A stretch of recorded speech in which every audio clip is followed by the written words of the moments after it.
Parlons du burn-out. Pourquoi? Déjà, peut-être parce que dans mon parcours, j'en ai fait 2.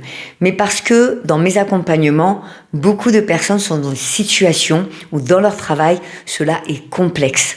Que ce soit à travers une dépression, que ce soit à travers une reconversion, que ce soit à travers certaines pathologies qu'elles vont ressentir, un émotionnel exacerbé ou un mental complètement saturé, elles viennent à moi à travers donc ce phénomène du burn-out.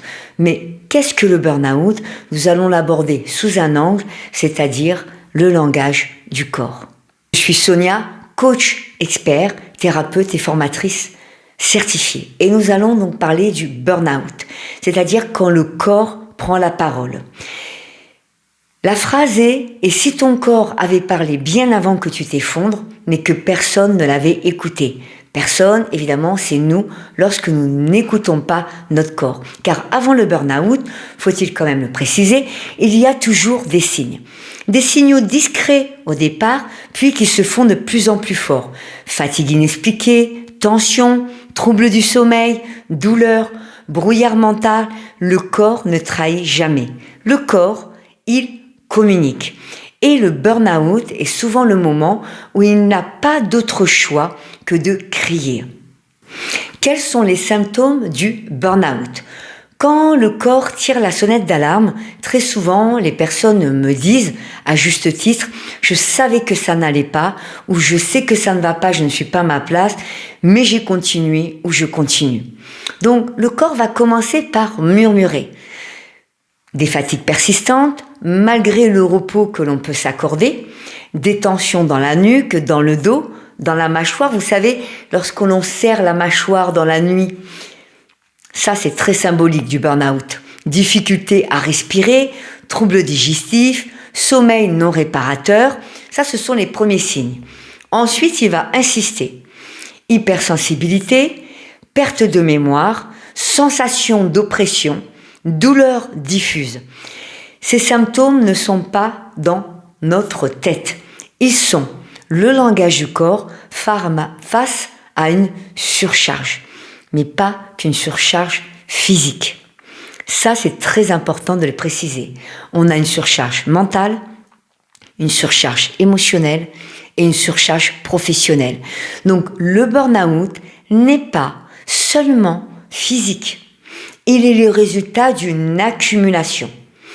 Surcharge mentale, l'accumulation de pensées sans cesse, d'anticiper et de gérer. Alors quand on a du mal à lâcher prise, il y a sûrement des blessures et des mémoires derrière. Surcharge émotionnelle, retenir, encaisser et convertir. Si on ne sait pas poser ses limites, il faut découvrir aussi quelles sont les blessures ou les mémoires qui se cachent derrière. Surcharge professionnelle, pression, exigence, responsabilité.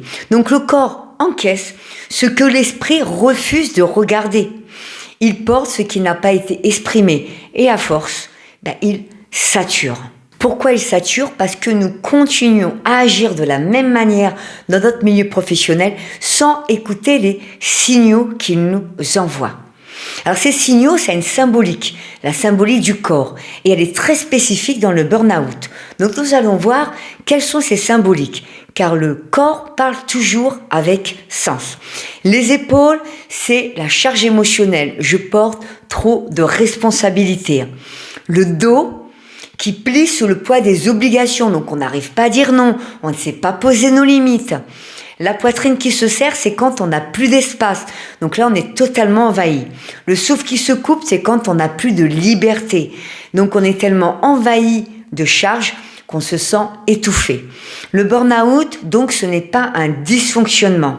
C'est un message symbolique, puissant, qui dit que ce que tu vis n'est plus soutenable pour ton système. Ton corps te dit ce que tu vis là n'est plus soutenable pour moi et dans tout ce qui fonctionne en moi. Il te dit stop face à ce que tu as ignoré dans les signaux, ce que tu as ignoré dans les messages qu'il t'envoyait. Ce message symbolique, il est important parce qu'il nous fait comprendre cette globalité, cette cumulation au niveau de la surcharge cognitive, émotionnelle et physique. Ce qui explique pourquoi que de soigner uniquement le corps ne suffit pas. Parce que souvent, nous essayons de réparer le burn-out uniquement par du repos.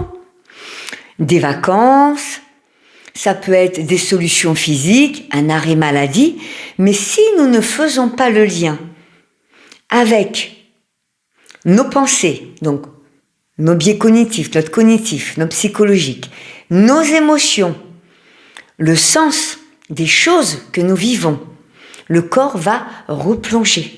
C'est pour cela que l'accompagnement doit être global lorsque nous voulons aider une personne qui est dans une souffrance de burn-out.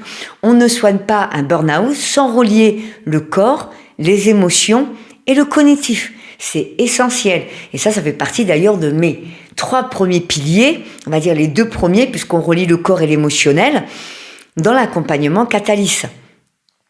Donc c'est important de relier pour reconstruire autrement. Et dans mon accompagnement, le corps est la porte d'entrée, mais il n'est jamais isolé. On écoute d'abord ce que le corps exprime à travers nos pensées, comment cela va véhiculer à travers nos émotions, qu'est-ce que nos émotions racontent, et évidemment, qu'est-ce qui vient se répéter au niveau des schémas dans l'aspect professionnel et ensuite dans nos vies et physiquement. Parce que le burn-out est un effondrement d'un ancien équilibre. Et il nous invite à reconstruire sur des bases justes par rapport à nous, nos valeurs et notre mission de vie, évidemment. Donc surtout pas en forçant, mais en revenant sur ce qui a été fait avant, le détruire pour construire une nouvelle cohérence intérieure entre cognitif, émotionnel, physique. Donc le burn-out, il est comme un passage de transformation. Il marque un avant et un après.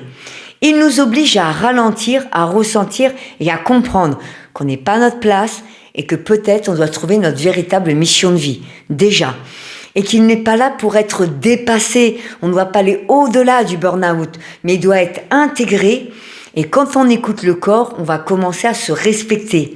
Et quand on relie le corps avec les émotions et le mental, on commence à guérir profondément.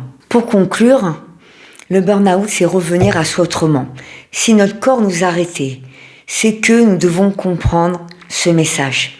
Ce n'est pas contre nous, c'est pour nous. Donc le burn-out, c'est peut-être le moment où nous apprenons enfin à nous écouter, à comprendre que nous ne sommes pas à notre place, à trouver notre véritable mission de vie, à nous libérer des blessures, à nous respecter, à savoir poser des limites, à nous construire autrement. Le corps ne lâche jamais, il protège de ce qui doit être préservé. Si tu es intéressé pour que je t'accompagne, que ça te parle, que tu es dans cette situation, tu as 30 minutes de coaching avec moi. Tu m'expliques tes problèmes et je te donne un plan d'action à travers la méthode Catalyse. Sinon, je vous dis à très bientôt pour une nouvelle vidéo. Comme je vous le disais, vous allez pouvoir trouver sous d'autres angles le burn-out, parce que c'est un sujet très parlant, très présent et très actuel. Et n'hésitez pas, bien évidemment, à vous abonner si ça vous plaît et à commenter si vous voulez partager vos propres expériences. À très vite.